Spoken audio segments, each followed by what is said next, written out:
Welcome दोस्तों आज हम देखेंगे कि घर में जो हम गीजर यूज करते हैं, है ना। इन गीजर का पावर कंजम्पशन से डिजाइन दिया रहता है 2000 वाट या 2 किलोवाट का गीजर है। ठीक है, और ये 230 वोल्ट पे ऑपरेट करना है। ठीक है, तो इसका करंट क्या होगा दोस्तों और इसका रेजिस्टेंस क्या होगा। तो हमको ये पता है कि जो रेटेड करंट होगा, रेटेड करंट, ठीक है, रेटेड करंट क्या होगा, B is equal to I R. ठीक है, तो R इज इक्वल टू क्या होगा दोस्तों, V बाय आई। ठीक है, अच्छा, अब हमारे को I भी नहीं पता है, हमारे को R भी नहीं पता है। तो हमको ये पता है कि power consumption is equal to V I होता है रेजिस्टेंस के केस में, इसमें पावर फैक्टर लागू नहीं होता। सो पावर कंजम्पशन कितना है, 2000 वोल्ट है और वाट है। ठीक है, और वोल्ट कितना है, 230 वोल्ट पे डिजाइंड है, तो आई की वैल्यू इससे हम निकाल सकते हैं। तो आई इज इक्वल टू आएगा 8.696 एम्पियर। ठीक है, अब इसी के रेजिस्टेंस की वैल्यू निकालनी है, तो resistance is equal to V by I, यानी कि 230 divided by 8.696, that is equal to 26.45 ohms. ठीक है, तो ये जो रेजिस्टेंस की वैल्यू है ये फिक्स हो गई दोस्तों। करंट तो वेरिएबल होता है, तो किसी गीजर का रेजिस्टेंस फिक्स होता है। ठीक है, ये फिक्स रेजिस्टेंस हमारे पास आ गया। अब हमको निकालना है पावर कंजम्पशन एट 210 वोल्ट। कितने में निकालना है power consumption at 210 volt.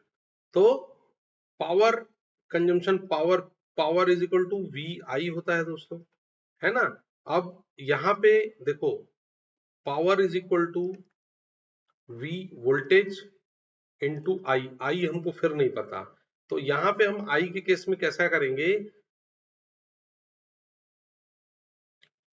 V is equal to I R होता है ना। तो R क्या होगा, V डिवाइडेड बाय आई। ठीक है, या I क्या होगा, V डिवाइडेड बाय R। ठीक है, तो यहाँ पे I की जगह आप डाल दोगे V डिवाइडेड बाय R। ठीक है, तो देयर विल बी, ये 210 वोल्ट पे हमको पावर कंजम्पशन निकालना है, इनटू वोल्टेज दूसरी बार फिर डिवाइडेड बाय रेजिस्टेंस, ये कितना है 26.45। ठीक है, तो अब जब आप इसको करते हो 210 इंटू 210 इक्वल टू इतना divided by 26.45, this will be equal to 1667 watt, that is 1.667 kilo. तो जब आप इस गीजर को 210 पे ऑपरेट करते हो तो इसका पावर कंजम्पशन भी ड्रॉप हो जाता है, क्योंकि आपने 230 वोल्ट से वोल्टेज को ड्रॉप डाउन किया 210 वोल्ट पे, तो इसका एम्पियर भी डाउन हो गया और इसका पावर कंजम्पशन भी डाउन हो गया। अल्टीमेटली ये गीजर हीटिंग भी कम करेगा, हीटिंग भी इसकी डाउन हो जाएगी। ठीक है दोस्तों, तो ये निकालने का तरीका है। आपके घर में अगर कोई गीजर है 2000 वाट का, 230 वोल्ट पे डिजाइंड है, तो उसका रेजिस्टेंस जो होगा, रेजिस्टेंस V बाई आई होगा, या power is equal to V into I होता है। तो इससे आप I की वैल्यू निकाल लो, V आपको पता है 230 है, I की वैल्यू आपने निकाली है 8.696, इससे आपका ये रेजिस्टेंस की वैल्यू निकल जाएगी जो हमने निकाली 26.45 ओम्स।